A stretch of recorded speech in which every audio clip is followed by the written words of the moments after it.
And we are back with another episode breakdown. This is episode 5. This was supposed to be easy, is the title of this one. Starts out in prison. This is with Duplicate's brother, Multi-Paul. Loving these names, Multiple, Duplicate. You see what they're doing there? These are the characters that kind of can multiply like boom, boom, boom, boom. They're kind of powerful. They're kind of tough to kill. You just see them getting chopped down. Anyways, I love this opening scene because it starts in the prison, right? And he's kind of, you can tell he's like plotting something. Then you see the OG or whatever, the main guy, kind of get up in the ceiling of his prison cell, and you're like, what's he doing?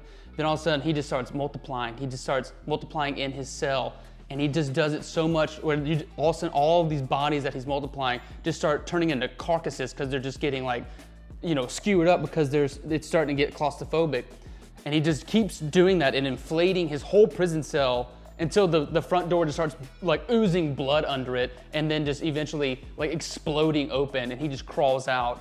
And that's how he kind of tries to get out. And then he just starts multiplying all over the place. And you got the guards trying to shoot like these like collars on him to get him to stop. Cool opening scene, opens up with a bang. And also I love how they're very creative with these people's powers. Like I just thought that was super creative. Loved the opening. Then you got Duplicate that kind of comes in and talks shit to her brother because they end up catching him. They end up, getting a collar on the main one. He can't multiply anymore. It's kind of cool. You get a little bit of background with Duplicate and her brother, Multi-Paul, and you kind of see their upbringing. They started them early, like as kids, it looked like, to like groom them to be, superheroes.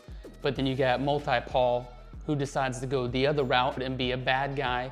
So now he's an assassin for Mr. Liu, who you'll see later in this episode. If we've seen him before, Mr. Liu is like the head of the Order. He's like kind of like the kingpin character of this Invincible world. He does all the, the lower grade crimes and the drug deals and stuff.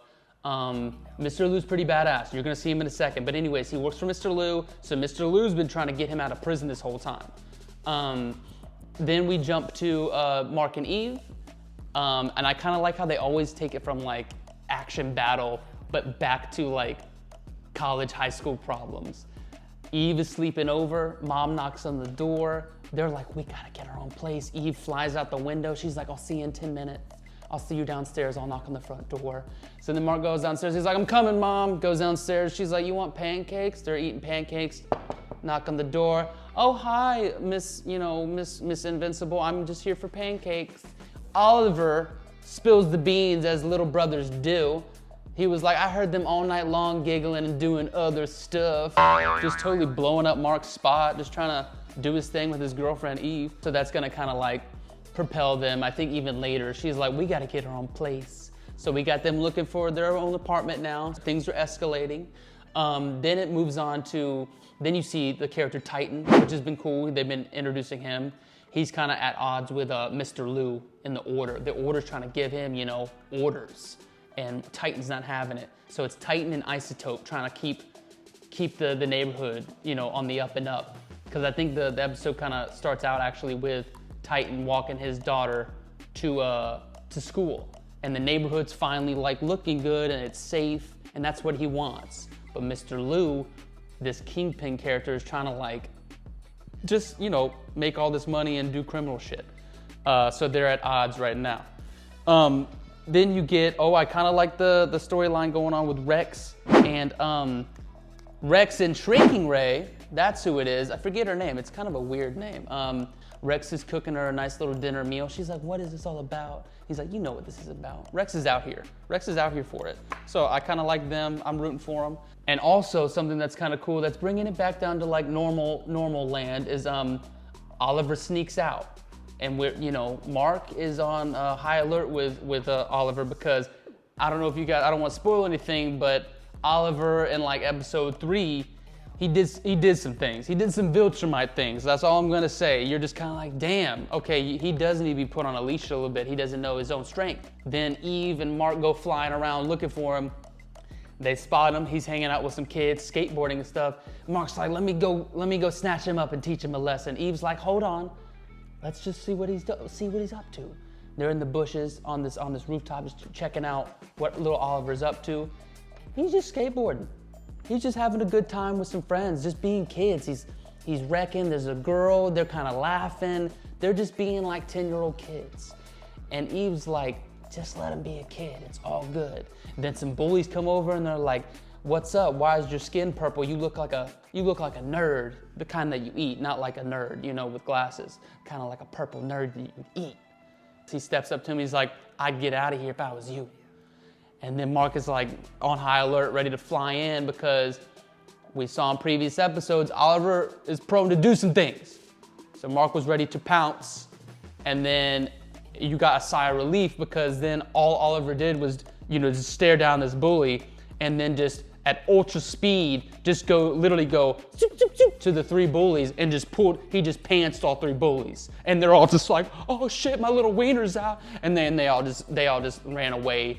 The friends are laughing, Mark's laughing, and it's all good. Oliver knew how to rein it in and keep it PG and not absolutely murder these kids like we thought he was gonna do. So you get him having a kid moment, that was kind of nice. Then it progresses to Titan going, and Titan needs, because he's been visited by Mr. Lou, and Mr. Lou gives him an ultimatum. He's like, either you do what I say kind of shit, or your daughter that you walk to school, yeah, I'm spying on you, your daughter that you walk to school, snip, snip. She gets deleted out of your life. Titan doesn't take lightly to this. So Titan goes, he needs to have an edge. He's gotten propositioned by Mr. Lou, the order guy. He's got this big buff dude, he's got this metal mouth, he's kind of laying down orders. Titan needs to go get an edge. So he pops into prison, he makes a visit to Machine Head. My own personal Judas. Machine Head, you don't sound so hot. Don't look so hot either. You think this place knows anything about maintaining a piece of quality machinery like me? I could help with that. I always enjoyed this character. I thought he was kind of, you know, conniving, strategic, and smart. I always enjoy villains that kind of like need an edge with their intellect. Machine Head is definitely that. So Machine Head got sent to prison like last season. So now Titan's literally like, what do I do with this Mr. Lou guy? He's trying to like corrupt me, blah, blah, blah. We got to cook up something. So I enjoyed that element. And then, okay, so it pops around to Eve and Mark again. They're kind of looking at apartments. They're like, babe, what do you think about apartments? And then I kind of like this. They did this in Spider-Man, especially with Tobey Maguire's one. These people are superheroes, but they need to make money.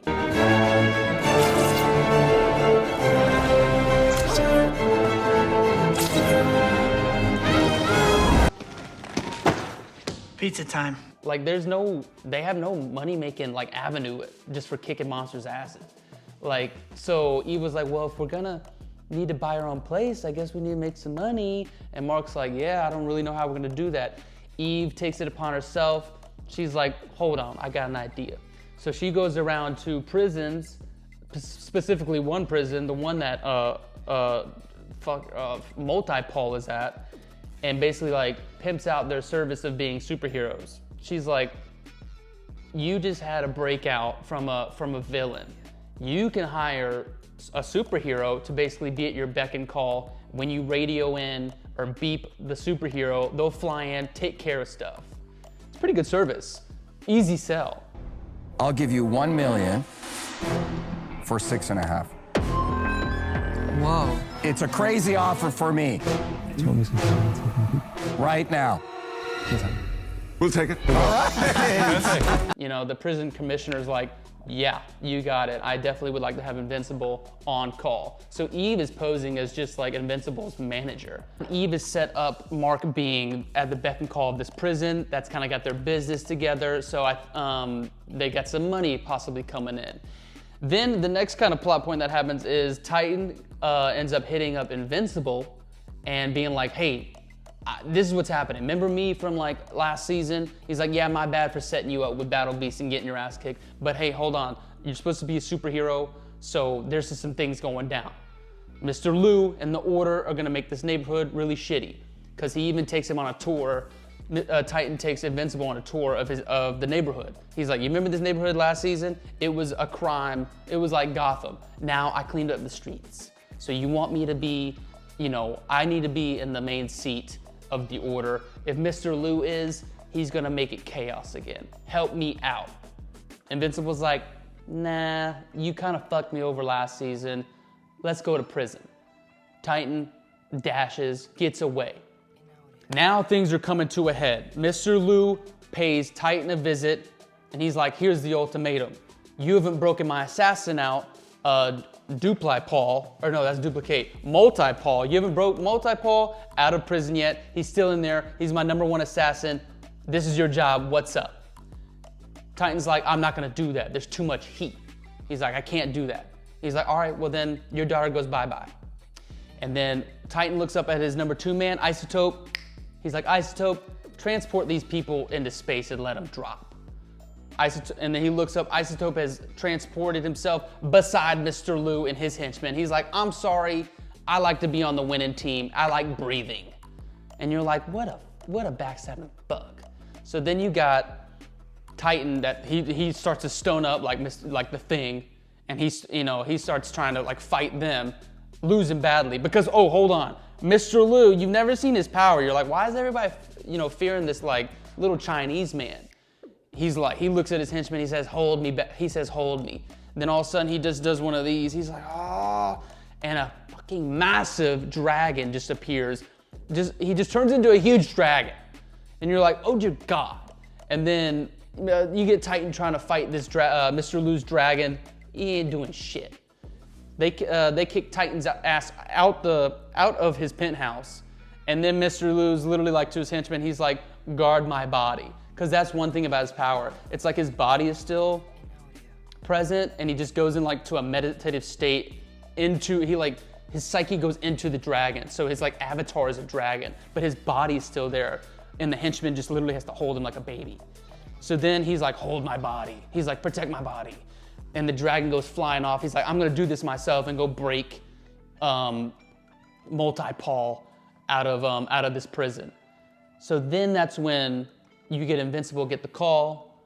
Then you get an awesome battle showdown with Mark and Adam, and then Eve is like, I gotta go with you. You need backup. So we got Invincible and Eve fighting this dragon who's trying to break out Multi-Paul. So that's a whole situation. Love that battle scene.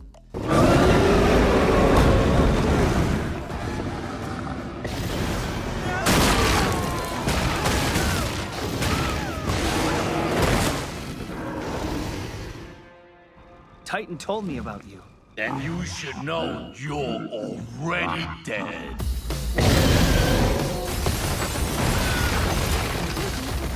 Security, will you let me in, you pop? I'm not looking for trouble. I'm looking for love. I'm looking for love. I'm looking for love. Let me